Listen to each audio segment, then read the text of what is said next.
Well, good morning, good evening, or good afternoon, wherever you are, or whatever time you're tuning in. I'm Lori, and I have a question to start off today's meditation. What if there were a meditation practice that you could do for just 12 minutes a day that would help you reduce your stress, decrease depression, re-energize you and help you sleep, if that's what you so desire, and even have an anti-aging effect on the brain? Would you do it? Well, I see a few thumbs up on my screen, which you can't see if you're tuning in from home at a different time. However, I'm glad that those who are tuned in right now would, because that is the kind of meditation that we are going to do today. It is called Kirtan Kriya, which is a mouthful. It's Kirtan, and the second word is Kriya. It's Kriya. So Kriva without a V and a Y in its place. And it comes from the Kundalini yoga tradition, which has been practiced for thousands of years and was brought to the United States by Yogi Bhajan, if ever you've heard of him.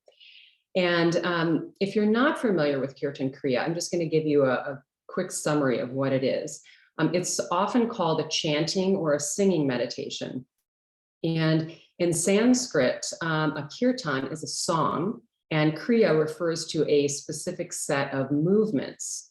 So Kirtan Kriya is focused on or involves focused breath work.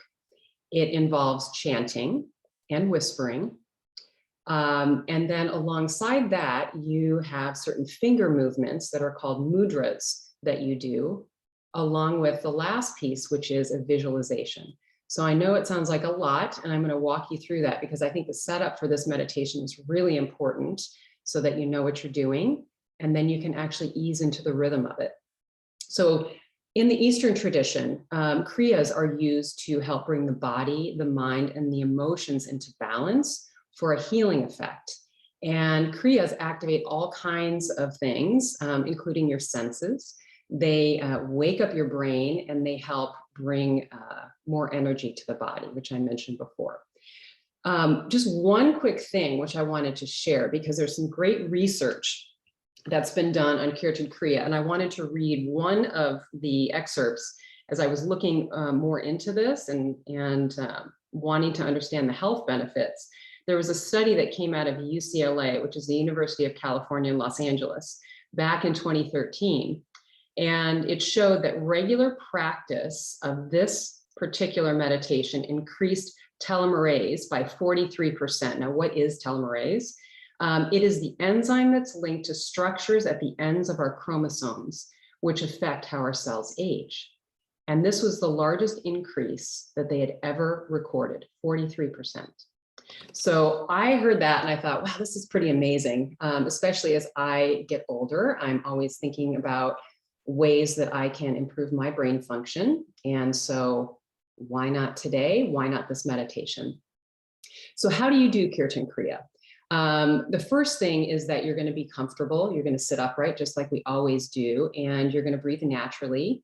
Your eyes will ideally be closed during the practice. And the three components that I mentioned to you before, I'm going to run through now. So the first component is a chant. And the chant uses the ancient sounds sa, ta, na, ma. And those mean infinity, life, death, and rebirth. So the cycle of life. So you're essentially working through the cycle of life with every cycle that you're doing in this meditation. And together they mean my highest self or my true identity. And the sounds are sung using the first few sounds of Mary Had a Little Lamb. So you sing sa, ta, na, ma. That's the sound. Okay, the second part is the finger movement or the mudra. And each thumb, as you're saying sa, ta, na, ma, touches your fingers. So your thumb touches your first finger, your second finger, your third finger, your fourth finger. And I should actually rephrase that, your pointer, your middle, your ring, and your pinky. Okay, sa, ta, na, ma. That's what you do. You don't go backwards ever. You always go forwards. Sa, ta, na, ma. Okay, so that's the chant with the hand mudra. And then the last part is visualization. So at the same time that you're doing this, you are also visualizing energy that's coming from above the head into the brain and then out through the space between your eyebrows, your third eye. And think of it like a capital L. So it's coming down and it's moving through this way, like a shape of an L. Okay, and somebody else mentioned the idea of a broom essentially coming down and sweeping through. So you're just clearing out your third eye, that pineal gland. Okay, so I'm going to demonstrate it all together. And then if you want to follow along, you're welcome to do that, or you can just watch. Okay, so we start. Sa, ta, na, ma. Sa, ta, na, ma. Okay, all right. Last piece and last important bit of information. How long are we going to do this? And Kirtan Kriya is practiced for different lengths of time, but today we're going to do a 12-minute meditation. So it's shorter than the normal ones that we do. And this 12-minute cycle is broken up into 2 or 4-minute segments. So the mantra is first chanted aloud for 2 minutes. Then it's whispered for 2 minutes. Then it's repeated silently for 4 minutes. So there's a long period of silence in the middle. And then it is whispered again and then chanted out loud for 2 minutes. Okay, so I know it sounds like a lot. I will be keeping track of the time as I always do, so you don't need to do that. The only thing that you need to do is when you hear my voice change or you hear it drop out, then that will be your cue to shift the segments. And then we'll end with a period of some silence. Okay, so thumbs up. How's everybody sound okay? All right, let's give it a go. I think this is going to be fun this afternoon. Okay, if you've meditated with me before, I just love to cover the 5 essentials with any meditation. So the first one is it's okay to have thoughts. I think with this particular meditation, it might be more difficult to have thoughts because there's a lot going on. And that's the whole idea, is it becomes very rhythmic, like a mantra meditation. The second one is don't try too hard to have a certain experience. Simply have the experience that you're having. If you have a level of frustration, just notice it. Be the observer for the level of frustration and welcome everything, resisting nothing. Always be kind to yourself. There's no sense in beating yourself up and getting annoyed with yourself. Just welcome yourself like a good friend would. Be kind, be generous. And the last one is stick with the practice, even if it gets challenging. Okay, so let's start. Go ahead and sit comfortably. As I mentioned in the beginning, you can be on the floor, you can be in a chair. If you're in a chair, your feet on the floor, your spine upright. And as you find your comfortable seat, go ahead and align your head and your neck and your spine. And perhaps positioning your chin a little bit downward so that you elongate your spine, relaxing your shoulders. And begin to settle the breath. And if there's anything that you need to do to make yourself even 5% more comfortable, go ahead and do that now. And resting your hands or your palms on your lap. And if you haven't already done so, go ahead and close your eyes. And begin by taking a few long, slow, and deep breaths in through the nose and out through the nose. Telling your body it's okay to relax. It's okay to be right here, right now.